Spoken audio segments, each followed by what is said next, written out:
Hey guys, welcome back to the channel. क्या आप भी गोवा ट्रिप प्लान कर रहे हैं और जानना चाहते हैं कि वहाँ कैसे पहुँचा जाए, कितना बजट लेके जाना चाहिए, कहाँ स्टे बुक करना चाहिए और गोवा में कैसे घूमा जाए?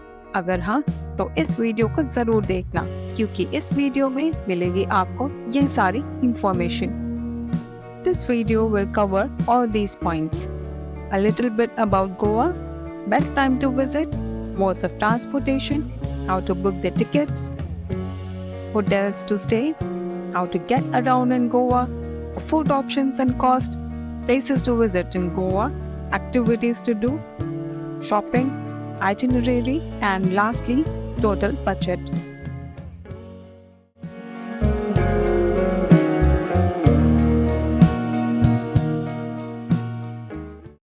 Let's start with point number 1 और जानते हैं कुछ डिटेल्स गोवा के बारे में. Goa is the 25th state of India and is the smallest state जो कि western coastline पर कोंकण region में situated है and is popular for its beautiful beaches, culture and nightlife. यहाँ पर Portuguese heritage का काफी influence है जो आपको गोवा के architecture और cuisine में देखने को मिलेगा. गोवा डिवाइडेड है दो डिस्ट्रिक्ट्स में, north Goa and south Goa. Goa की कैपिटल सिटी है पणजी और Vasco D gamma is the largest city of Goa. यहाँ पर कोंकणी लैंग्वेज बोली जाती है बाय द लोकल्स. अब बात करते हैं गोवा घूमने का बेस्ट टाइम कौन सा रहेगा. गोवा वैसे तो ऑल ईयर राउंड डेस्टिनेशन है और गोवा का temperature usually hot and humid रहता है, लेकिन अगर आप गर्मी और बारिश से बचना चाहते हैं तो मेरी ओपिनियन में नवंबर से मार्च सबसे बेस्ट टाइम रहेगा गोवा घूमने के लिए. Let's now get to know how you can travel to Goa from various cities and how much is it going to cost. There are multiple ways of traveling to Goa: flights, trains, buses, and by road.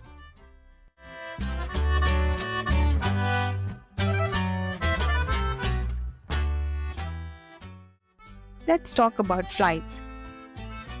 Goa is a well-connected state from the major cities like New Delhi, Bangalore, Hyderabad, Kochi and Chennai, जहाँ से direct flights चलती हैं गोवा के लिए जो आपको पहुँचाती हैं गोवा के डाबलिन एयरपोर्ट जो है 26 kilometres from the capital Panaji और मनोहर इंटरनेशनल एयरपोर्ट जो है 33 किलोमीटर्स फ्रॉम पणजी. अब बात करते हैं कि फ्लाइट टिकट्स का कॉस्ट कितना पड़ेगा. अगर आप पीक सीजन में जा रहे हैं तो आपका flight ticket round trip cost पड़ जाएगा अप्रोक्सीमेटली 12 to 15,000 पर पर्सन. वही अगर आप ऑफ पीक सीजन में जाते हैं that is around May to September तो राउंड ट्रिप आपको पड़ सकता है अप्रोक्सीमेटली 6 to 8,000 पर person. So you can plan as per your convenience. You can visit Goa by trains as well. Goa में दो मेजर रेलवे स्टेशन हैं. एक है मडगांव रेलवे स्टेशन और दूसरा है Vasco D gamma railway station. Madgaon north Goa में सिचुएटेड है जो कि कैपिटल सिटी से 38 से 40 किलोमीटर के डिस्टेंस पर है और Vasco D gamma 28 to 30 kilometre के डिस्टेंस पर है from the capital city. So if you are planning to visit the beaches in North Goa like Anjana, Calangute, Baga, then you can book the train to Madgaon that stops at Thivul. लेकिन अगर आप दिल्ली से train book करेंगे तो आपको approximately 22 से 24 hours का travelling time लग सकता है. वही मुंबई या पुणे से सिर्फ 7 से 8 घंटे में आप गोवा पहुंच सकते हो बाय ट्रेन. गोवा ट्रैवल करने के लिए आप बस से भी ट्रैवल कर सकते हो और अगर आप पुणे या मुंबई से गोवा जाने का प्लान कर रहे हो तो बस का फेयर आपको मिनिमम 1000 से 2000 रुपीज लग सकता है और ट्रैवलिंग टाइम आपको लगेगा अप्रोक्सीमेटली 12 से 14 घंटे.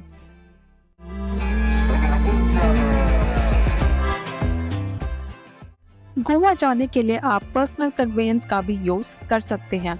If you are traveling from Maharashtra, जिसमें भी आपको अप्रोक्सीमेटली 14 घंटे का टाइम लग सकता है. And the best route to travel to Goa from Mumbai is to go via National Highway 4 that goes via Mumbai to Pune Expressway to Belgaum and then to Goa. वहीं बैंगलोर से गोवा जाने के लिए बेस्ट रूट रहेगा NH48 and approximately 10 से 12 घंटे में गोवा पहुंच सकते हो. Now let's get to know from where you can book the tickets for Goa.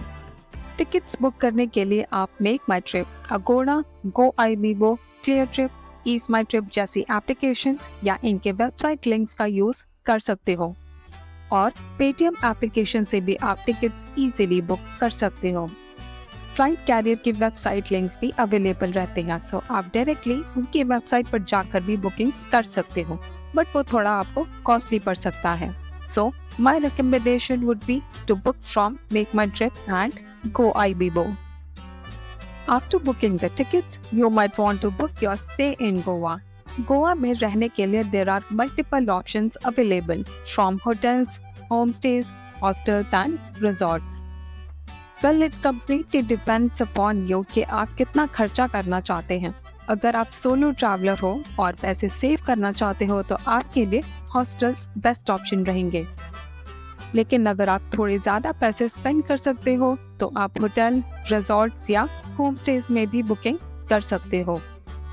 Stay book करने के लिए आप उन सारी एप्लीकेशंस या वेबसाइट लिंक्स का यूज़ कर सकते हो जिनसे आप अपने गोवा जाने के टिकट्स बुक करोगे.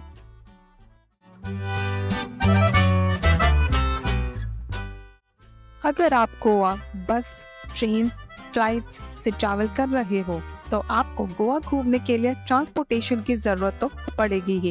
And the best way to travel within Goa is to hire a scooty, bike और car. All these options are easily available within every corner of Goa. आप चाहो तो अपने स्टे के पास की शॉप से स्कूटी रेंट कर सकते हो या तो होटल्स या रिजॉर्ट्स के थ्रू भी आप बुक कर सकते हो. And also if you are travelling by train और बस तो स्टेशन या बस स्टॉप से बाहर निकलते ही स्कूटी, बाइक या रेंट करने के शॉप्स इजीली मिल जाएंगी. एंड वहाँ से आप रेंट किए हुए व्हीकल से अपने बुक किए हुए स्टे तक जा सकते हो. And in order to rent a vehicle, you should have your driving license, Aadhaar card, जिसमें से you have to submit your Aadhaar card to the shop owner, जो आपको व्हीकल वापस करते टाइम मिल जाएगा. Make sure that you make a 360-degree video of the bike or scooty and car before renting. इसके साथ ही आपको पेट्रोल का tank भी खुद के खर्चे पर ही भरवाना पड़ेगा. Now let's get to know how much is it going to cost in order to rent a vehicle in Goa. North Goa में ऑफ पीक सीजन में अगर आप स्कूटी रेंट पर ले रहे हो तो approximately 300 to 400 rupees per day आपको लग सकता है. वहीं peak season from November to January में यही स्कूटी आपको पड़ सकती है 500 to 600 rupees per day. Bike rental का कॉस्ट आपको पड़ सकता है 800 to 900 rupees per day in off peak season और पीक सीजन में 900 to 1100 पर डे कॉस्ट लग सकता है. वहीं कार रेंटल के चार्जेस आपको 1500 to 3000 रुपीस पर डे लग सकता है ऑफ पीक सीजन में, और पीक सीजन में यही कॉस्ट आपको पड़ेगा 2000 से 4000 rupees per day. South Goa में व्हीकल्स रेंट करने के ऑप्शंस लिमिटेड हैं, so make sure that you book in advance. लेकिन एडवांस में बुक नहीं करना चाहते हो तो आपको स्कूटी, बाइक या कार रेंट करने का कॉस्ट नॉर्थ गोवा के कंपैरिजन में डबल देना पड़ सकता है. Lastly, make sure that you are wearing the helmet all the time while driving the scooty or bike, and seat belts are always on while driving a car.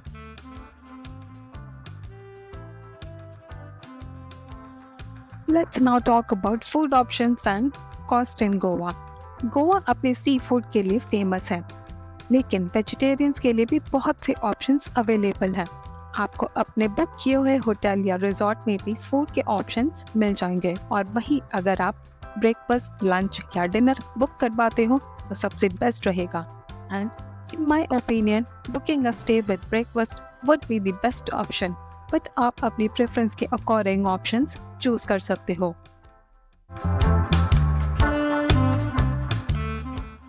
Goa में almost हर area में restaurants easily available हैं और mostly hotels या resorts या hostels के near by areas में restaurants available रहते हैं।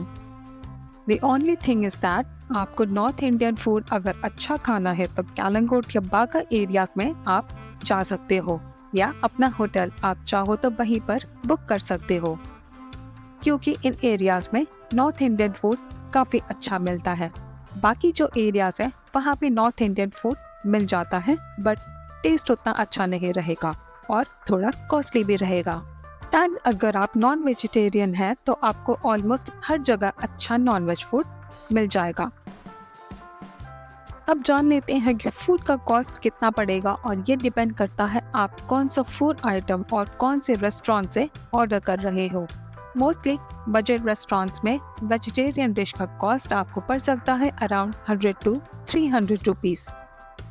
फॉर एग्जाम्पल मैंने ऑर्डर किया था paneer tikka along with a beer जिसका टोटल कॉस्ट मुझे पड़ा था 400 rupees and I ordered it from one of the restaurants on the Arambol beach जो थोड़ा सा कॉस्टली था। वहीं कैलंगुट या बागा के एरियाज में फूड कॉस्ट आपको थोड़ा कम पड़ सकता है। Now, which are the places that you can visit in Goa? Well, if you're on a long vacation for 8 to 10 days, then you can cover all of the places in Goa. लेकिन अगर आप short vacation पर हैं तो सबसे best places कौन सी रहेंगी जहां आप घूम सकते हो? As per my suggestion, अगर आपको थोड़े क्राउडेड प्लेसेस अच्छी लगती हैं और पार्टीज करने का शौक है तो नॉर्थ गोवा में कैलंगुट या बागा एरियाज सबसे बेस्ट रहेंगे। और अगर आप थोड़े कम क्राउडेड प्लेसेस प्रेफर करते हो तो आरोबोल एरिया बेस्ट रहेगा घूमने के लिए। गोवा में फोर्ट्स भी आप घूम सकते हो जिसमें से नॉर्थ गोवा के अगुआना और चपोरा फोर्ट्स काफ़ी पॉपुलर हैं amongst the tourists.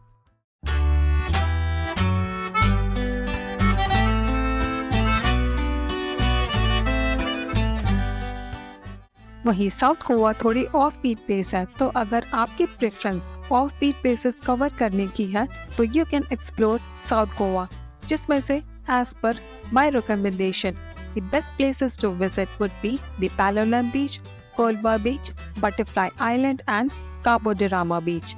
And if you are visiting during the monsoon season, then do visit the Dudhsagar Falls. Let's now talk about what activities you can do while you are in Goa. There are multiple options available for those who are seeking adventure activities in Goa. You can do water sports activities on most of the beaches in Goa like parasailing, paragliding, jet ski, banana rides and ferry rides. River cruises के options भी आपको गोवा में मिल जाएंगे। Other activities like scuba diving, snorkelling, dolphin sightseeing etcetera are available on the grand island. Goa में shopping के बहुत सारे ऑप्शंस अवेलेबल हैं। यहाँ पर मोस्टली बीचेस के एरिया में आपको souvenirs, clothes, jewellery, handicraft, home decor और बहुत से मर्चेंडाइज मिल जाएंगे। So, don't worry if you are not carrying swimwear for the beaches because you can find the shops right outside of the beaches and that too at a very affordable price. And I'm sure most of you might want to buy some alcohol from Goa and the liquor shops are widely available almost all across Goa. So you won't be disappointed on this part. अब जान लेते हैं गोवा की itinerary क्या होगी। I will share the itinerary for 5 nights and 6 days and you can customize it as per your plan. Day number 1. On day number 1, you will reach Goa by your preferred mode of transportation. Start with North Goa and I would suggest to book your stay near the Baga or Kalangot areas. After reaching there and checking in, you can rent a vehicle and explore the nearby locations and also chill on the Baga, Kalangot or Candalam beaches in the evening and come back to your stay and end your day number 1. On day number 2, you can have breakfast at the hotel or at any nearby restaurant Then you can visit the forts at North Goa in the afternoon, or you can go to the Para Road. बस आप वहाँ पर अपने साथ एक summer hat, jacket या umbrella carry करना मत भूलना, बिकॉज आफ्टरनून में you might get sunburn. Water sports activities भी आप बीचेस पर कर सकते हो, and later on by the evening you can visit the Vagator beach and go for a party at Tito's Lane at Baga. On day number 3, you can visit the Arambol and Mandarin beaches, which are at a distance from the Baga area. Hence, you can leave in the morning to visit there and spend your day there. And if you want, you can do some water sports activities, and then you can come back to the hotel after having dinner. Day 4 को आप south Goa के लिए morning में निकल सकते हो, and you will reach there by the afternoon. I would suggest to book your stay in Palolem area. After checking in and relaxing for a while, in the evening you can visit the Palolem beach for a beautiful sunset view and relax for a while. वहीं से आप dinner करके वापस अपने stay पर जा सकते हो, या तो रात को लेपर्ड वैली क्लब भी जा सकते हो।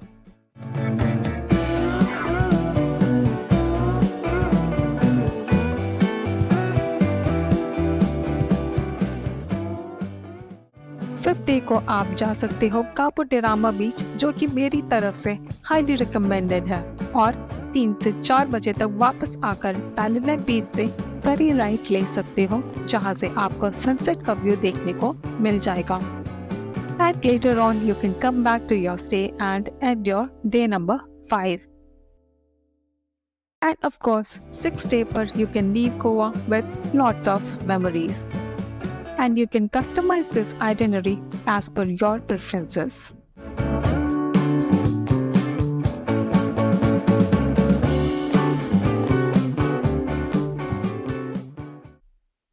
Let's come to the main part, जिसमें I will share with you the total budget of the trip. और मैं शेयर करूंगी for 5 nights and 6 days, जिसको आप अपने हिसाब से कस्टमाइज भी कर सकते हो।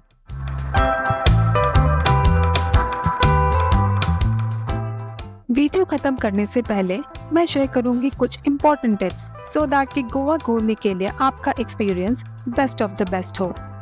Tip number 1 is that make sure that you book your tickets well in advance, so that आप कुछ पैसे बचा सकें। नेक्स्ट टिप ये है कि आप अपना स्टे बीचेस के एरिया में ही बुक करना, जिससे कि आपको रेस्टोरेंट से लेकर बीचेस तक वॉकेबल डिस्टेंस पर ही सब कुछ अवेलेबल हो जाए।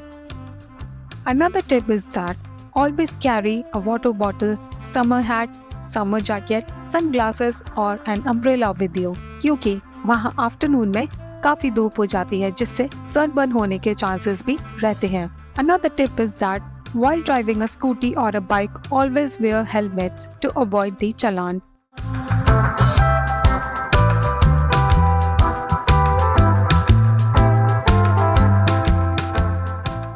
Also, avoid traveling in isolated parts at night, especially if you are traveling solo.